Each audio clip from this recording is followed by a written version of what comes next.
Troopers and grinders, Hank the Tank is back. It has been too long, my friends. Hank the Tank has been going through it. Honestly, I don't know what's triggering what, but I've been in a sort of a funk, but now I'm back here to entertain all of you. And I don't know how much I'm going to be going live per week, but I figured now's the right moment. I'm feeling a little better, had some things squared away, and I'm ready to get back into action, ready to talk a little bit of MMA, movies, TV, anything, politics. Jesus Christ, what the hell is going on in the world today? So, yeah, I'm back. Don't know how long I'll be back, but I am back now, and that is all that matters. So, what is up, guys? Good to see you. Yeah, I'm sorry for the long absence. I think I had pneumonia. I went to the ER. I checked in. I got a chest X-ray, and yeah, they found something. It was minor, but they found something, so I got treated with antibiotics, and I'm feeling better. I'm feeling better. But at the same time, there's just things that are sort of keeping me down a little bit. I'm in sort of a funk, but I'm back in action. Hello, my brother. Yo, Lloyd the bartender. What's up, dude? Fucking dude. I'm cool with Giuliano again. Isn't that great, Lloyd? Dude, fucking word, man. Me and Giuliano back in action, dude. I'm moving to New York. We're getting some Marlboro Reds. We're watching some Rising. 4 a.m, dude. Then we're listening to some albums and watching The Clockwork Orange, all right? How's it going, Lloyd the bartender? Always the best of them, Lloyd. Always the best of them.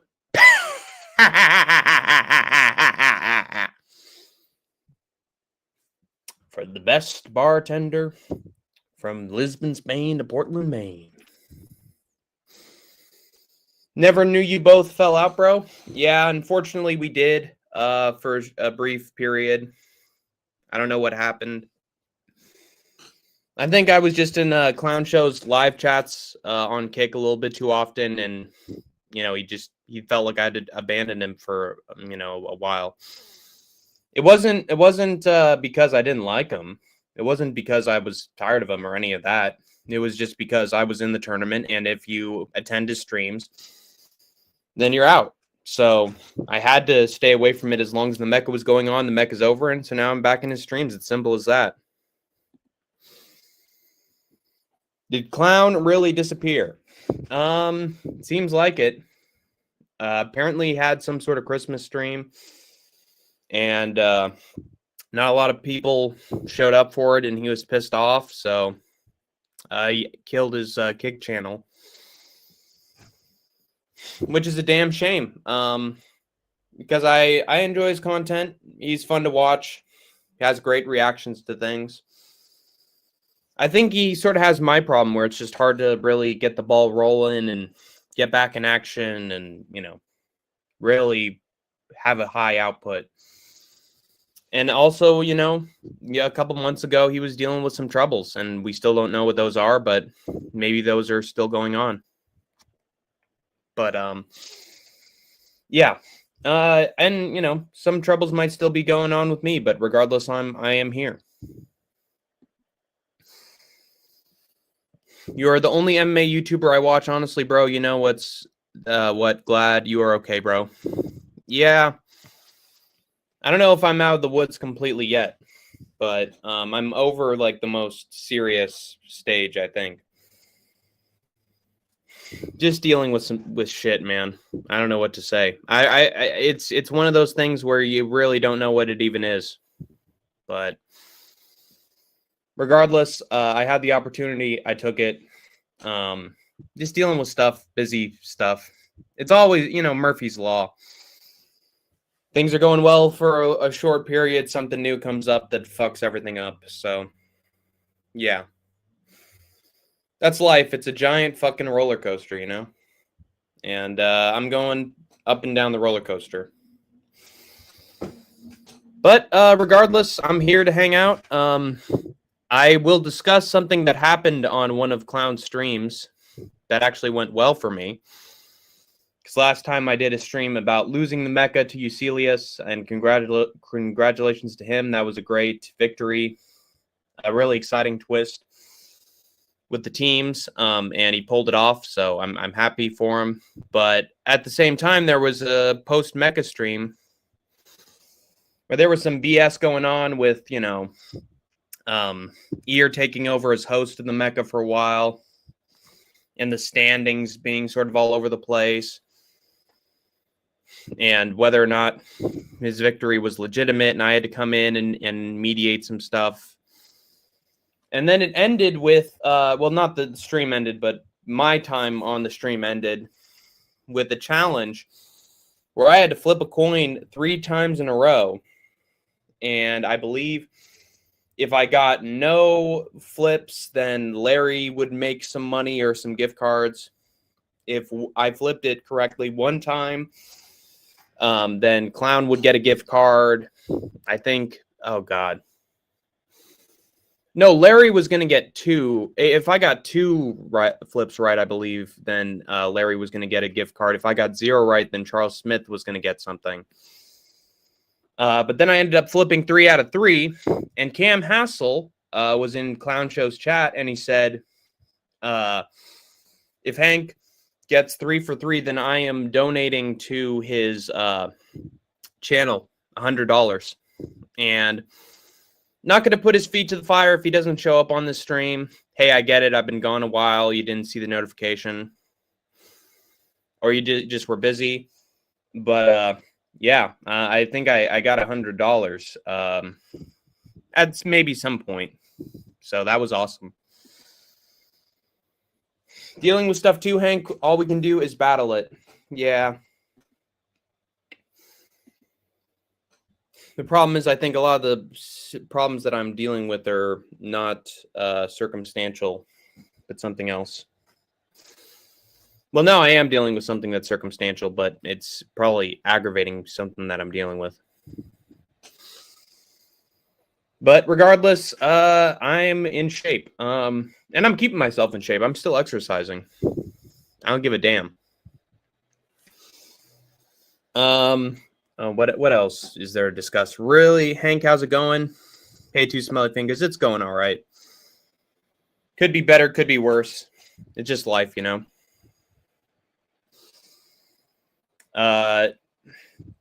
UFC, man. Was it 6 weeks without UFC last year? Or is this like a special exception in the rule? Like, what's going on here? I know Ryzen happened. Dude, I've been so sick. I was down. I mean, I'm not sure if it was pneumonia, but something with my lungs. But it put me out of action for a long time. And I couldn't even put in my pick for Ryzen. It was shit, man. But some crazy stuff happened on Ryzen. What is his name? Danny Sabatello. Danny Sabatello won the Ryzen bantamweight title. Split decision. Of course it was split decision. Bullshit decision for Danny. But that was crazy. I did not expect that to happen whatsoever. I also made some picks for ACA. Octagon. Yeah, Martin Boudet got just slept by Will Fleury. Paul got smoked by AJ. Lots of good stuff, actually. But I've been so out of it to the point that I'm not even watching or investing. Being real. Gonna listen to that song I sent you by Barbara Lewis. I got it from a horror movie called Midnight Hour 1985. Nice. Midnight Hour 1985. You know, I sent you that music video Eyes Without a Face by Billy Idol. And I believe that was like 1982, 1983. Maybe 1984. And the opening to that music video is the Midnight Hour. So I wonder if there's a connection there between that specifically and the Billy Idol music video, or if it's just a reference to maybe some midnight hour show that happened in the past. I remember a dry spell last year. I don't know if it was as long, though. Yeah, exactly. I remember there being a dry spell, but I don't remember it being 6 weeks. Maybe it had something to do with the transition to the ESPN era or something. There were a lot of great shows from the UFC last year. A lot of great shows. Fight nights, pay-per-views. Second half of last year was honestly a banger. And it's a shame. I wonder if it's better or worse to have a horrible show at the end of the year. Because you're already in a foul mood, you know? So you're used to it. Or does that backfire and now you're not looking forward to the UFC? And is that a good thing? Because then you're not so worried about the UFC coming back. And then when it does, oh, okay, you know? And then the case for a good show at the end is, okay, this can sustain me for 6 weeks before the UFC comes back, a bunch of highlights I can look over. Or is it bad because it's like, yeah, I'm at a high right now, and the UFC's awesome, man. Oh God. Now it's going to take forever for the UFC to get back to it. And now I'm sad, and now I don't have anything else. Like, I think it depends on the kind of fan you are, honestly. Give the midnight hour watch, bro. Tonight you have time. It's like 1 hour, 30 minutes. Okay. I've actually been watching a lot of movies recently.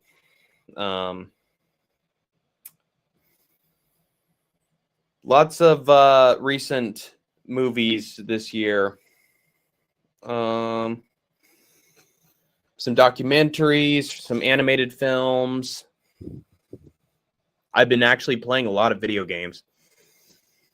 I completed this retro video game from 1994 for the SNES. Bomberman 1994. And then for games that I'm just like, this is one of those games where it's like every mechanic's annoying. The enemies are annoying. You can't get past them. Everything's about timing and spacing. I would tend to watch walkthroughs of those. Very interesting horror. Although the ending made me depressed for a few days, not gonna lie, bro.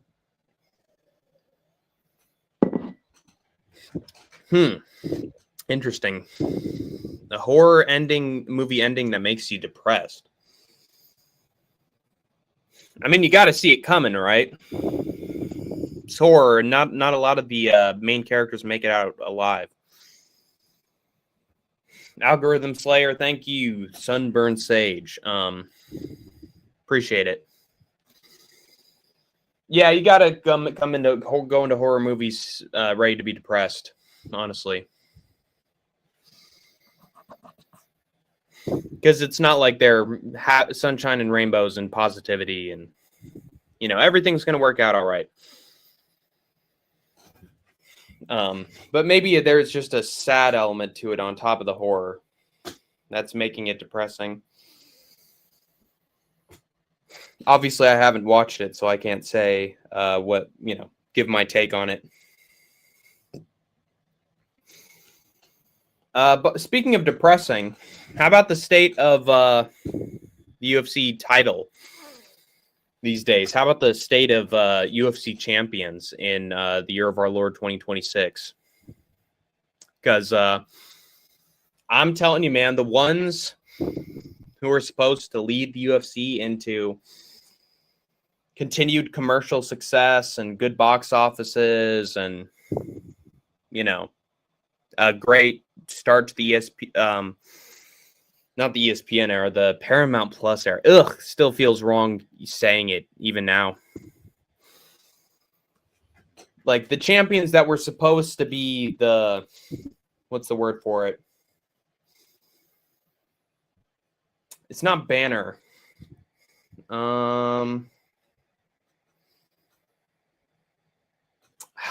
Can any of you guys think of it? It's the champions that are like the face of the company, you know?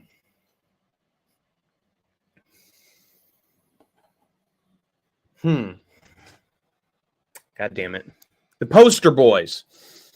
The poster boys for the UFC, who were supposed to be driving up the gates. Tom Aspinall, first round knockout merchant.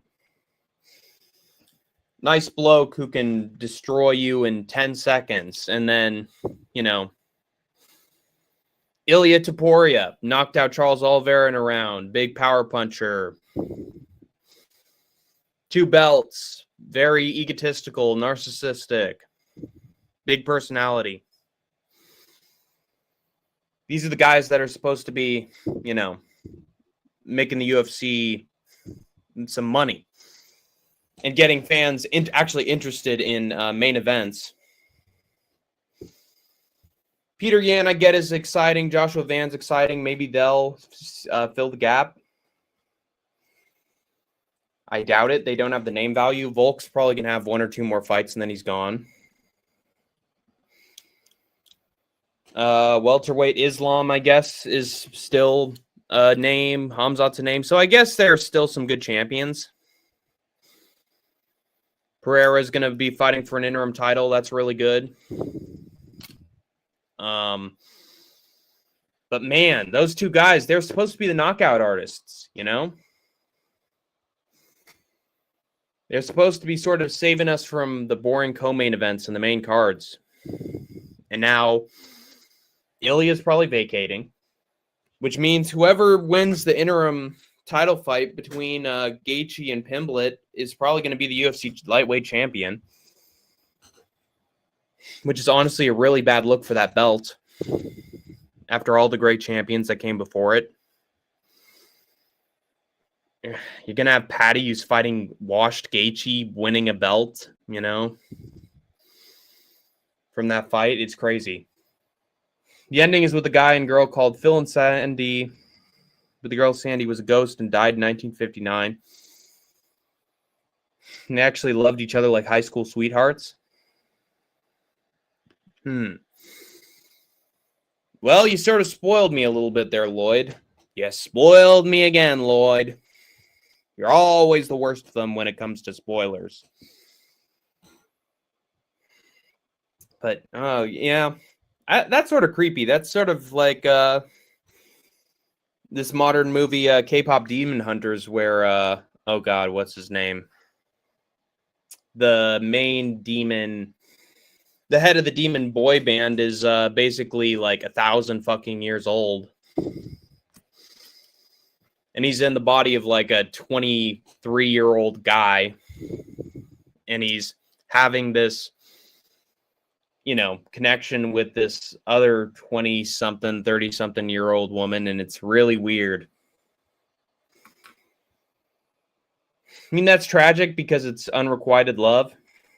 And it's love that could have been. But at the same time, it's like an old, it's like Melisandre from Game of Thrones marrying, you know, or getting hooked up with a 20-year-old. It's like, ooh, a little bit, you know? Because if you counter, you know, age by ghost years, it becomes real creepy. First. No, Mila, you are 1, 2, 3, 4. You are 5th. But 5th is still pretty good. Good to see you, Milestoner. Then from the grave, Sandy told the radio in his car to play the song Baby I'm Yours to him. It's a perfect way to end. That's why it was depressing for me. I mean, is it really depressing if it's giving him a little ray of hope at the end? Shouldn't you feel a little like happy, like tears of joy kind of thing? I mean, if she's like, you know, giving him one last message before she goes, like, well, farewell. It's the best possible outcome you could have asked for. Yeah, I don't know. It's interesting. Baby, I'm yours. Wait a minute.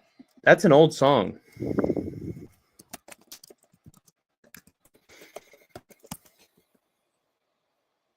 Barbara Lewis. Song by Shy. Well, no wonder you sent that song to me, since it plays on the radio. Must have had an impact on you.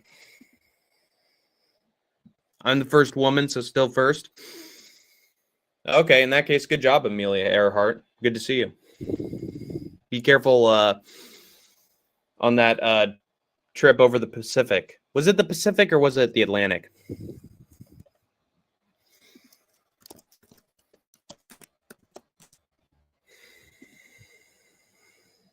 Yeah, the Pacific Ocean. Damn. Well, it's good to see you, Amelia. Glad you're here. Thank you for the well wishes, by the way. I've been gone for a while, so having someone, have my interests in mind and look out for my health and safety, I appreciate it. But yeah. So what I was rambling about was just that there's not a lot of, but two of the more significant champions are really laying a fucking egg as champion. It was all a ploy. She never crashed. What? So she was just living on an island somewhere? Where'd you hear this?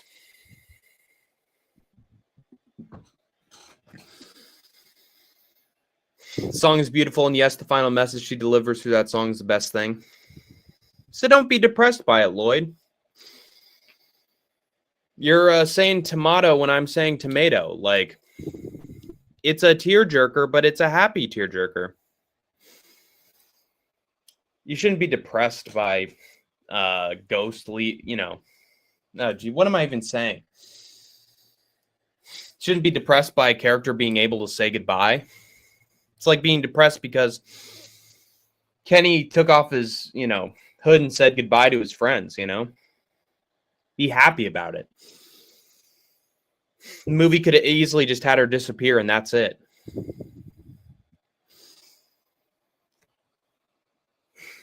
You would keep away from the drama, good for your health, and focus on MMA? Yeah. I don't know. I think my health is sort of fucked regardless. And I don't think it's even just a physical thing. It's just paralyzing. Watch the ending, bro, if you can now. If I can, I'll take a look at it. I'll take a brief intermission to take a look at this ending that Lloyd has for me.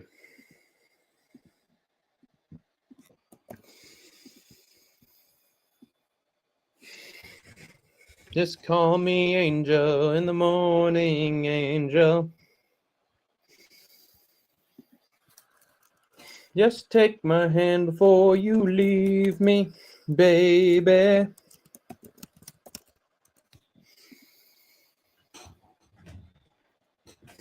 Wow, this looks classic. 1 second as I watch Lloyd's ending to his movie. It's like 2 minutes. Yeah, hold on.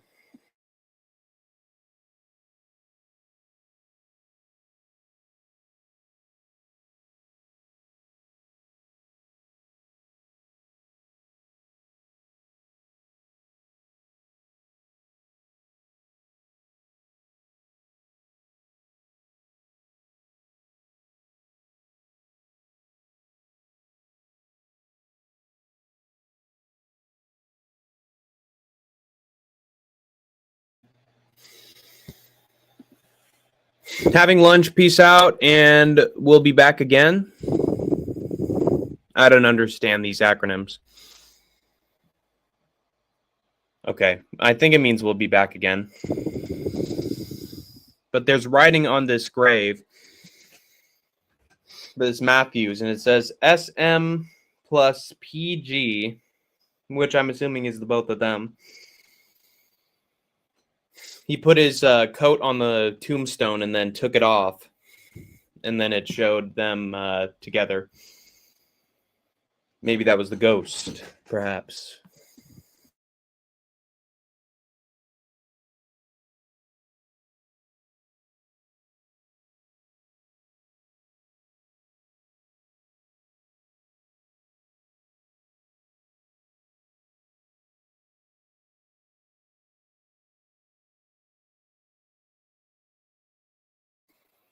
Yeah, Sandy Matthews. Let's see what the name is. Sandy and Phil. Yeah. Wonder what the G stands for.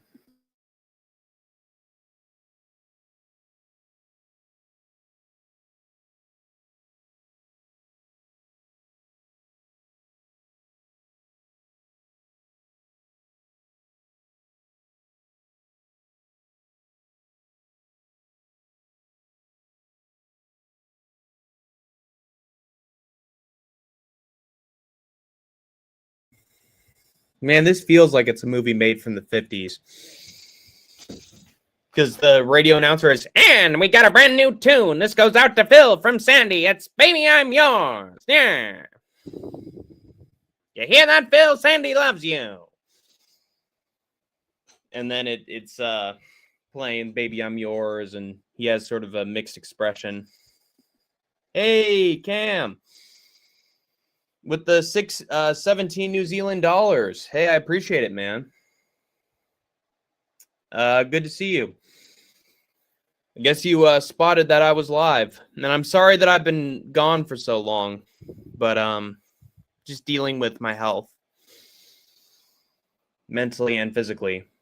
Oh my God. Jesus Christ. And there's the New Zealand dollars. Is the $100 I owe you for completing the consecutive coin flips. Congrats, Hank, and Happy New Year. I'll see you around. Aw, stay, Cam. It's nice to have you here. But that's the thing about Cam Hassel, is that a Lannister always pays his debts. Or a Camister, I guess, in this case. NZ, yeah. A Cam Zealander always pays his debts. W Cam from Anakin. Finally, Cam Anakin says something. I appreciate it, Cam, seriously.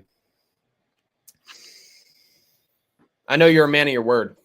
I'm out, bro. See you later. Good. Glad you watched the ending. W Cam. Eucelius is here too. Hey, Eucelius. Ooh. Without the hat, too. Eucelius is always changing it up. Always keeping people on their toes. Always trying to spice things up. Trying to make the relationship a little more interesting. Good for you, Eucelius. And you look good with the bowl cut, by the way. But I appreciate the money, Eucelius. Seriously. And that's why I've always said that Cam's a good guy, is because when he says something, he means it. And that's a rare thing in this community.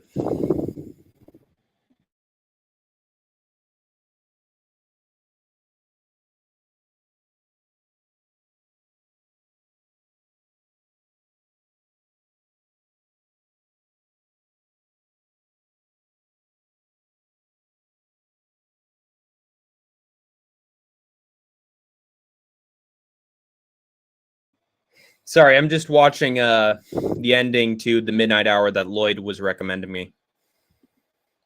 MMA Cam. Yep. But he wouldn't have given me that money if it wasn't for the 3 consecutive flips that I was able to hit. So, got to give credit where credit is due. I was able to do my thing at the same time. Yeah. But, yeah. Props to Cam. Cam's a real one. I'm going to watch the rest of this ending, and I'll be right back.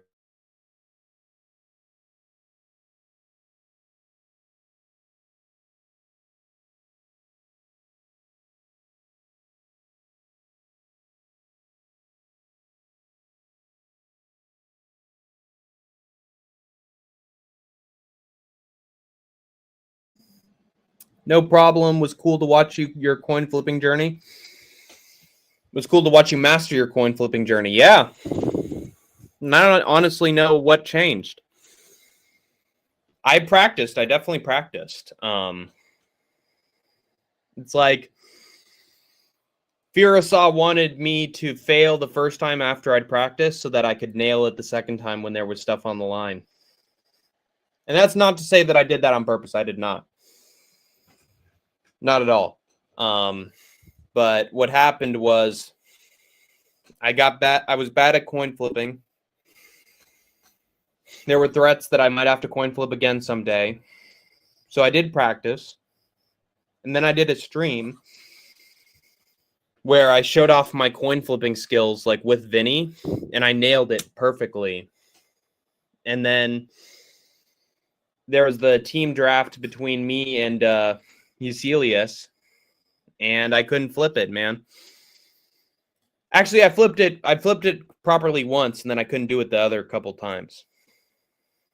That was interesting. But I think I don't know. Maybe I was used to it. Maybe a little time had passed between the time I had failed and the time that I had to do it again, and maybe I was more ready this time around. Maybe just those two failed flips were enough practice I needed. I don't know. It's strange, but yeah. So, is there anything else we'd like to talk about? Because MMA's been sort of dead. It's been dead for the last 3 weeks. Honestly, if we're being real, MMA's been dead since 2018. But it's still, it's going to be here in 3 weeks. Might be back to my regular schedule by then. We'll see. I might go live at another point this week, but again, no promises.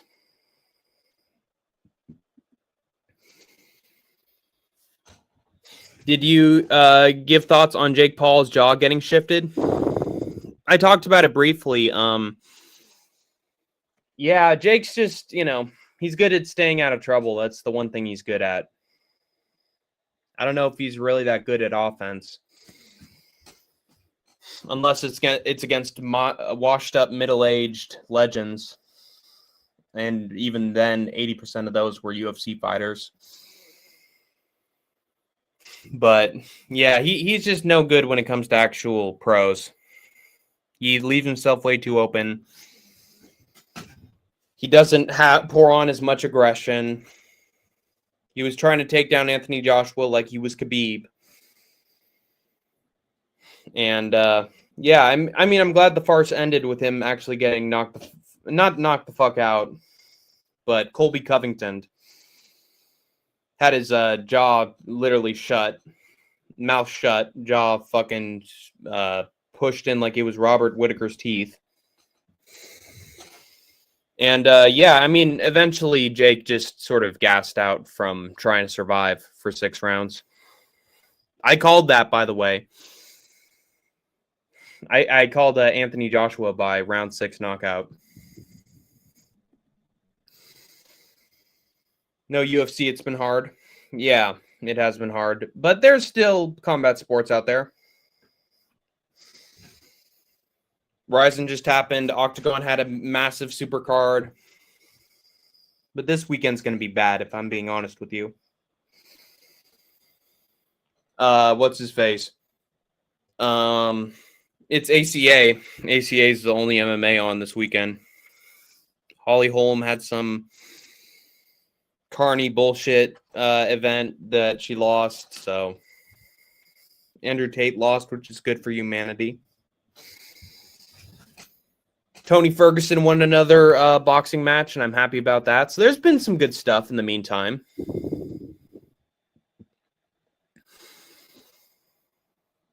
Who do you think gets the next title shot at welterweight? Jesus.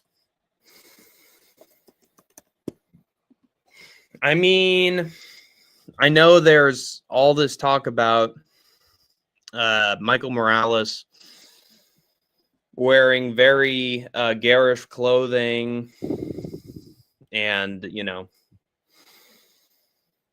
implying some things. Machado, Gary. Oh, Shavkat went up 1 in the rankings. What? How is that possible? What? He's been out forever. He hasn't had one fight. I mean, that's an interesting, little quandary right there. Why is he going up to number 2? Are they planning Shavkat versus Islam at some point? No way. Like, he needs to fight a contender first after that much time away.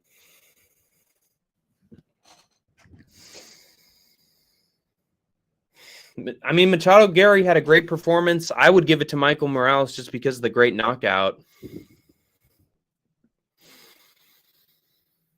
And that's the thing. The more they talk about Michael Morales, I mean, he was mentioned in like 2 Muhammad Fudailet animated shorts. So he's clearly sort of becoming the talk of the town. He's starting to become a name. Is that enough to give him a title shot, though? I really don't know. What I will say, though, is that Shavkat Rakhmonov number 2 ranking is suspicious as hell. It's really weird. Did you see Prates versus JDM is in the works? I believe, not sure if true. I saw that, Eucelius. Man, that's bad for JDM. JDM might get knocked the fuck out.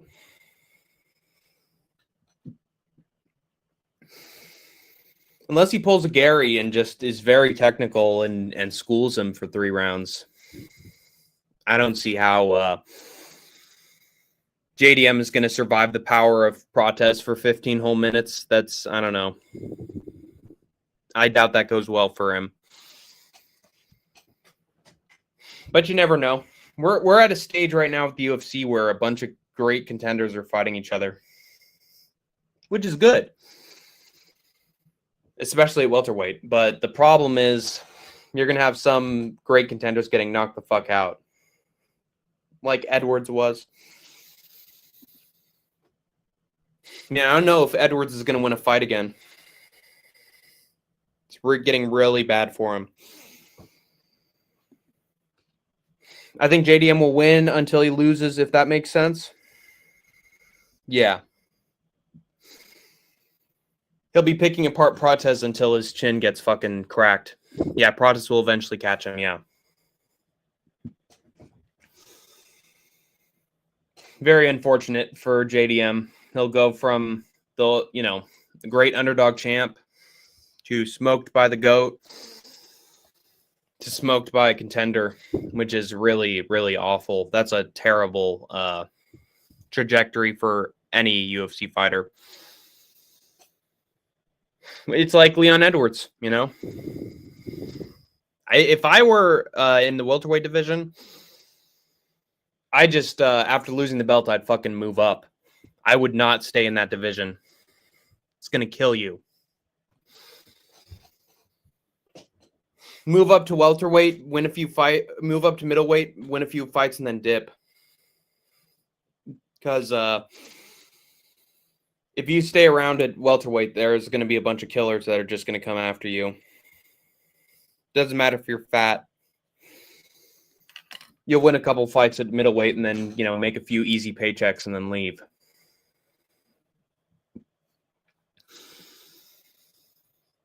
But that's just my advice. Welterweight's just a rogues gallery of killers. And if you're not the one eating something, you're the one getting eaten.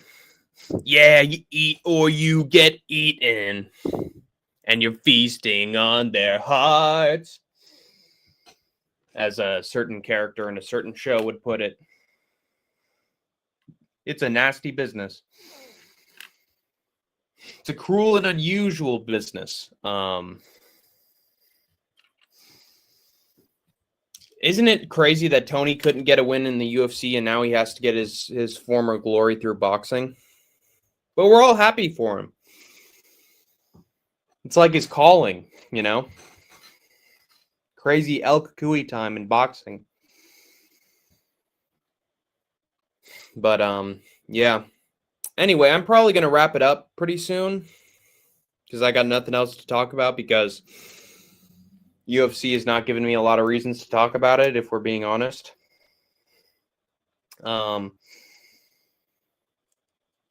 Yeah, I mean, what else is there to say other than that the champions are fucking up? Oh, I heard that Paramount is gonna like have pay-per-view for like per fight. What? That's crazy. Is that true or what's going on here? Is that just another one for the rumor mill? Is it actually going to be paying per fight, or is it going to be what we thought it was, which is $10 for UFC? That's what I thought it was.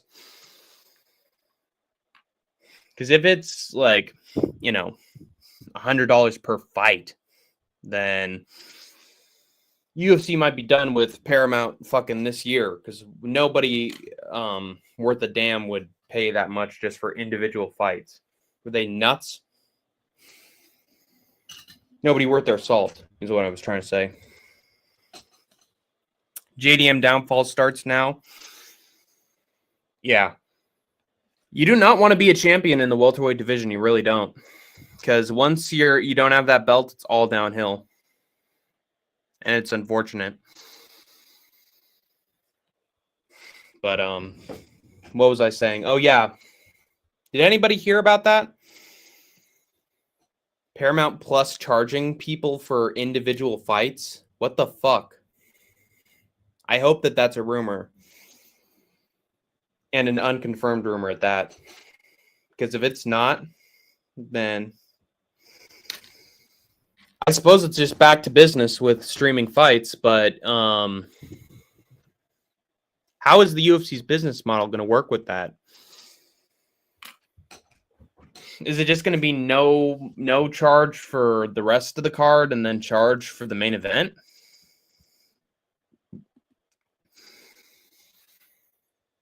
I think it is for past fights. Okay. Past fights. What? Dude, nobody cares about past fights. They'll fucking find it on YouTube or the UFC's YouTube channel. UFC's going to have to delete a bunch of fights on their channel because if they don't, people just won't pay for those past fights and they'll watch them on YouTube. That's so weird. So like Randy Couture, Chuck Liddell, you have to pay for that? Have to pay for Lawler versus McDonald too or something, you know? Weird. Yeah, I don't know. I don't know if that's a good business model. There are literally websites dedicated to having past fights that you can watch online. So there are clear loopholes to get around that. Not good for tape study if it's true. Yeah. Nah, but they got sites, dude. They have sites with plenty of past fights. And UFC's concerned with streaming sites. I don't think they even know about sites that archive the old fights. Otherwise, they'd already be gone. Yeah, strange. I don't know.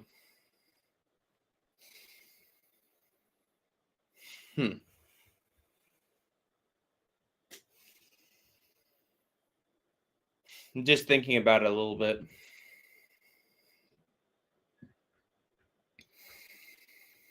I mean, it's just got to be old heads paying for that system, right?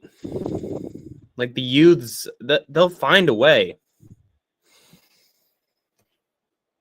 And honestly, with the way the UFC's operating in its current series of champions, I don't know if we have any old fans left.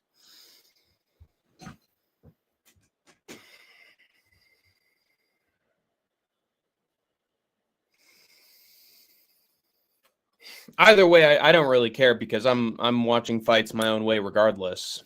But just think about the casuals, you know? Casual fans are interested in what's happening right now. Casual fans aren't interested in the past, I think. Or maybe they are because they like Connor. And they like Izzy and those guys. Weird. Anyway, hold on.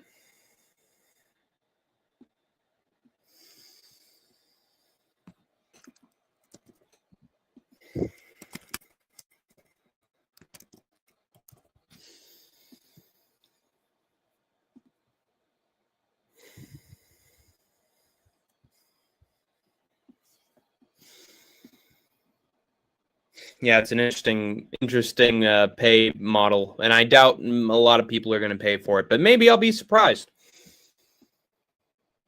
Maybe it pays off for Paramount. They always win somehow. But yeah, I'm thinking that's going to wrap up my stream, guys. I appreciate you guys all for tuning in to the return stream.